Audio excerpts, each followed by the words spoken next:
Camilla, just before we start on the Nasty Party, today is a very special day for everyone called Camilla Tominey in particular, because 50 years ago, the wonderful Margaret Thatcher became leader of the Conservative Party, 1975. And I note that you are wearing actually a very similar dress to the one which has joined us today as a photograph of Margaret Thatcher. I think that's probably from the 1980s in, I think, probably a blue jacket, but very similar in vibes to what you're wearing today. Is that deliberate, Camilla? Well, as you know, whenever I get up in the morning and look into the Tominey wardrobe, I think, what would Thatcher wear? And then I put it on. And so in this case, it was actually fortuitous. I didn't realise until I came into the newsroom this morning, as ever, the first person that greeted me at my desk was not you, although we do sit next to each other. It's Thatcher, because I do have this portrait. Do you remember how I obtained this? It was when I beat you comprehensively in that Christmas quiz. Controversially, some would say, but yes, I do remember you got the picture. It was a prize for that great victory, just as Margaret Thatcher won a great victory 4 years after she became leader, 1979, defeating Labour. Oh, how Kemi Badenoch would like to follow that route. Now, it's often said, Camilla, oh golly, can you imagine if all your WhatsApps were suddenly revealed to the world? You'd be so embarrassed and find it so awkward. I must admit, I'm not absolutely sure that I'm in WhatsApp groups where I'm a bit racist, a bit sexist, and then say that old people should just simply die. And I particularly wouldn't be on a WhatsApp group like that if I was a public servant. When I worked at the BBC, I worked at the BBC for 8 years. There is no way on earth, possibly in a work WhatsApp, to start being incredibly rude about people and a little bit anti-Semitic on the side. No, indeed. There are limits to our WhatsApp bants, I think. And when it comes down to sexism, misogyny and anti-Semitism, we should hopefully be able to draw the line. I had some quite choice WhatsApp exchanges over the weekend with various different people that shall remain nameless about my piece about Kay Burley. And I did think, as I was responding and we were all interacting over this piece I had written, quite controversially, that I would be in trouble if some of them were published. So there is something to be said here about this Andrew Gwynne scandal. And we should discuss, is it really right for us to have access to anyone's WhatsApps? Should what goes on WhatsApp stay on WhatsApp? I mean, is it none of our business, perhaps, Kamal? Let's just go through what's happened to Andrew Gwynne. He was the health minister, Labour MP for Gorton and Denton near Manchester. And he was on a WhatsApp group called Trigger Me Timbers. Do you see what they've done there? Yeah. Very funny. He's been in this WhatsApp group for some time. I think it's one he actually set up himself. And the Mail on Sunday revealed at the weekend that he had made racist, sexist and anti-Semitic remarks in that group. He's been sacked from his role as health minister and has been also suspended from the Labour Party. Let's go through some of the messages, because they're a little bit #orcs and then some. In a mock response to a pensioner's letter about bin collections, Gwynne said in the group, "Dear resident, F your bins. I'm re-elected without your vote. Screw you. PS, hopefully you'll have croaked it by the all-outs," which mean the local elections. On another occasion, he reportedly responded to a message containing the name of an American psychologist, Marshall Rosenberg, saying he sounded too militaristic and too Jewish, adding, "Is he in Mossad?" He also made lewd and sexist remarks about Angela Rayner and appeared to mock Diane Abbott. In October 2019, when Abbott became the first black person to stand at the dispatch box during PMQs, he reportedly told the chat that it was because it's Black History Month, apparently. When these were revealed, he went onto Twitter to apologise. But Camilla, it was one of those apologies when you think, I'm not sure he's actually got what's happened here. He used that phrase, which is a favourite of politicians who have been caught out. I apologise for any offence I've caused, rather than I apologise for being offensive. Yes. It's that apology that distances yourself from the word sorry, as if somehow it is the fault of the people who have been offended rather than me being offensive. And I think there's a very interesting phraseology there. What this WhatsApp group was all about was about a huge battle, which is so true for so many parts of Labour across the country, between the sort of soft left and the hard left. When he was a councillor, as an MP, the party, the local party, was at war. And you get into these discussions on WhatsApp and you forget actually that your job is serving your constituents. Even if they haven't voted for you, by the way. Yes, everybody. Yeah. And I remember covering the left divisions with one of my first jobs in Scotland, in a town outside Glasgow, and the bitterness between what was then, the soft left and the hard left was so overwhelming for the people involved in it. It was almost all they talked about and all they reacted to. And you can see that this WhatsApp group, it became completely normalised to be very dismissive of your constituents, because everything was about the fight with the hard left. Gwynne was on the soft left side of that debate, and he was in constant conflict with the hard left. This WhatsApp group seems to have been part of that, and the anger in it against the constituents is part of a disease, I think, of politicians. This is not limited just to the left. It's part of the disease of politicians, that they forget what their job is. There are politicians from all sides of the political spectrum who can be nasty. I think we must agree that. I am friends with quite a lot of Labour politicians, former Labour politicians. People on the left, have perfectly cordial relationships with them, perfectly constructive debates about politics with them.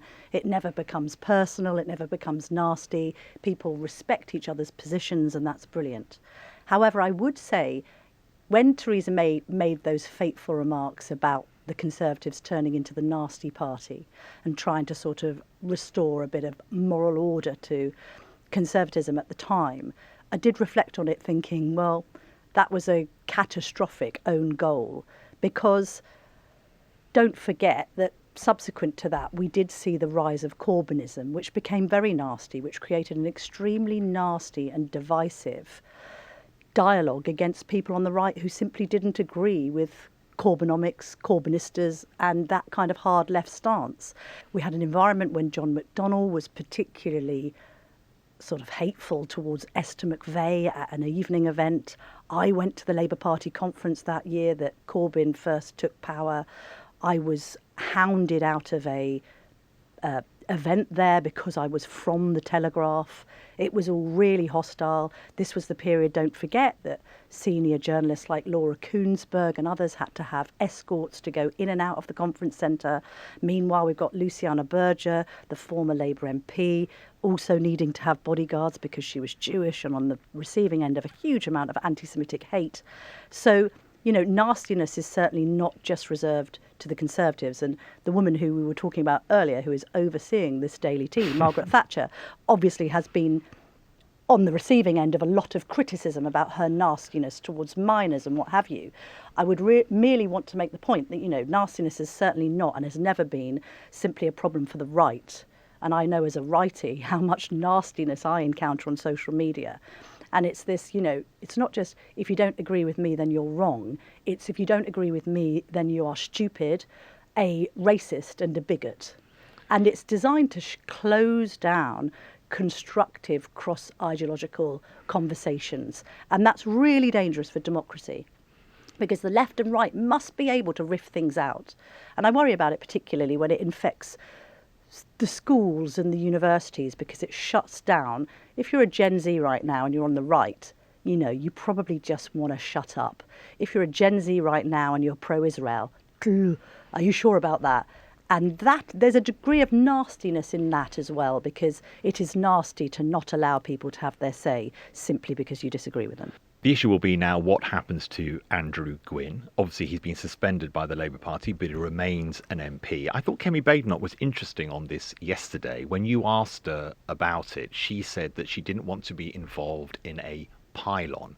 And I understand the point that it was a sort of private, although if you're a public servant and you're an MP, pretty much nothing you do electronically is private. I remember when I was economics editor of the BBC, you always operated as if everything could be public in the end. It was Alistair Campbell who famously said, nothing as a politician is private. And the fact that Andrew Gwynne forgot that lesson, but should he now resign as an MP? Yes. I mean, imagine if you and I were caught with these WhatsApp messages about our colleagues. We would be out the door before somebody in accounts could hand us our P45. Why is something that would be completely unacceptable in private life or in the private sector suddenly have sort of ums and ahs about it in the public sector? This guy is an elected representative, so he should actually be held to a higher standard than his constituents, because he is in that position of extraordinary power, responsibility and privilege. It behoves him to behave better.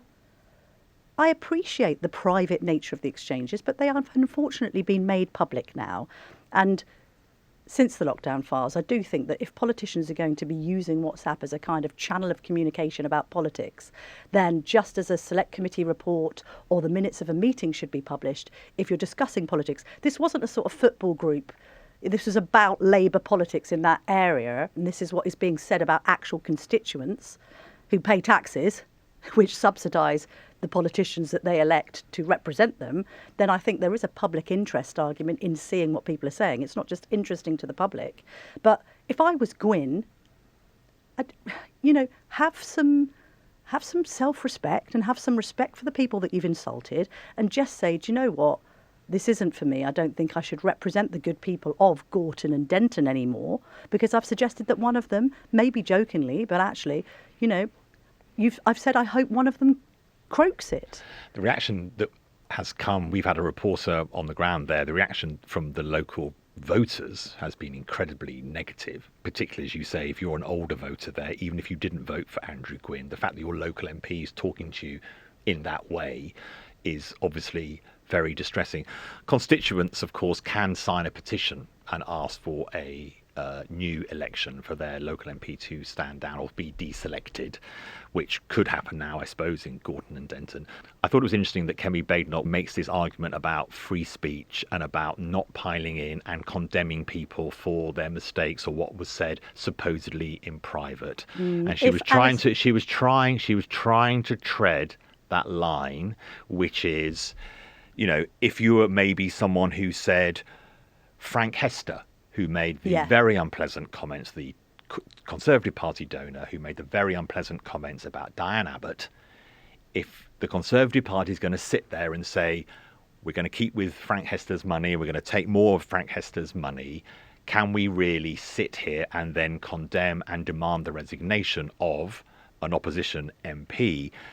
And once we've said that, every single time a Conservative MP, a Conservative councillor, a Reform councillor, a Reform MP says something that people say, well, that's not very nice, or is racist, misogynistic, anti-Semitic, they have to quit. I think, Camilla, the danger is that Kemi Badenoch can see that sets a high bar. Really good point. Having said that, it didn't stop Labour while in opposition calling for everyone to resign for everything. I mean, Ed Davey, how many times did he call for different people to resign for comparatively minimal stuff? I was going to ask you, because you mentioned him earlier, what would Alistair Campbell advise in this situation? Because I get the whole, we believe in freedom of speech, we don't want to join a pylon, but this is politics, innit? I mean, come on. At this stage, when you're where you are in the polls, don't you just kick Andrew Gwynne while he's down? I'm sorry. And then use it as a stick with which to beat Keir Starmer. I think instinctively, Alistair Campbell would say, get rid of him immediately. The major problem that Labour have here is that they set this high moral tone. Yes. So the distance between what they say and how they behave is much larger than other parties. And that's always the risk. And I think for Keir Starmer, so he has now had Andrew Gwynne has resigned and been suspended. Louise Haigh, the Transport Secretary, She resigned after more details were revealed about a historic fraud case involving the Metropolitan Police. Tulip Siddiq, the Treasury Minister, she has resigned over issues to do connections with her family. Her auntie was former Prime Minister of Bangladesh, very controversial. There's something around property there have been some accusations about Tulip Siddiq. I don't think we've yet reached the bar where that's become the narrative for Labour, i.e., you're all crooks or you're all unpleasant. And I think Keir Starmer, though, is now on thinner and thinner ice about, you said you were going to be this new type of politics, but actually you're just the same as all the rest. I agree. We're not at the levels of sort of John Major and sleaze, but cronyism and hypocrisy is a criticism that is being used time and again now. It's this idea that Keir Starmer started out from this position. I did write this in a column, Initially, we started out, well, you might not agree with him, but he's decent. And I've said we've now moved to a position where the other D word, he's not decent, he's dangerous. This is a guy who shapeshifts. He pretends to be this kind of paragon of progressive virtue and just is blowing in the political wind, whichever way it suits him. He says one thing, he's a servant of the public. The next minute, he's cashing in on any freebies he can get. It's the contradiction at the heart of how he presents himself. It's that kind of champagne socialism argument that his critics will make against him. He's saying one thing and behaving in a different manner, and now that's also being aped by some of his own ministers. And of course, that's problematic. So far for this week, I think that Kemi has had a better week than Keir Starmer.